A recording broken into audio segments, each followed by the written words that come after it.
Зээл олгох асуудал санал нэгтээ батлагдлаа. Португалийн эдийн засгийг сэргээхэд дэмжлэг болгож Европын холбооны ус болон олон улсын валютын сангаас тодорхой хэмжээний зээл олохоор боллоо.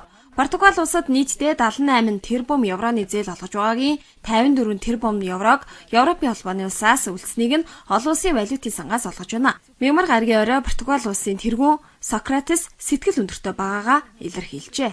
Европын холбооны улсуудаас Португал улсыг хөл дээр нь зогсооход дэмжлэг болж ихээхэн хэмжээний тусалцаа үзүүлж байгаад маш их баяртай байна. Мэдээж энэ бол буцалтгүй тусламж биш юм. Бид зээл авснараа маш их ажиллах хэрэгтэйгээ мэдэж байна. Энэхүү үр зээлийг эргүүлэн төлөхийн тулд Португал улс дотоодын нийт төсөвдөө ямар нэгэн танах өөрчлөлтийг хийхгүй юм байна. Жишээлбэл тэтгэвэр тэтгэмжийг 600 евро хүртэл багасгах 100 сарын баярын нэмэгдэл болон 13 дугаар сарын цалин олохгүй болох зэрэг арга хэмжээ авахгүйгээр шийджээ. Мөн ажилтгүйчүүдийн тоог нэмэгдүүлэх бах тал дээр илүү анхаарч ажлаас халах болон нийтийн үйлчлэгээний зарлыг танахгүй гэдгээ Португал улсын тэргүүн мэдгдсэн байна. Португалийн дотоодын нийт бүтээгдэхүүний төсвийн алдагдал 9.1% байгааг 2013 он гэхэд 3% хүртэл бууруулах юм байна.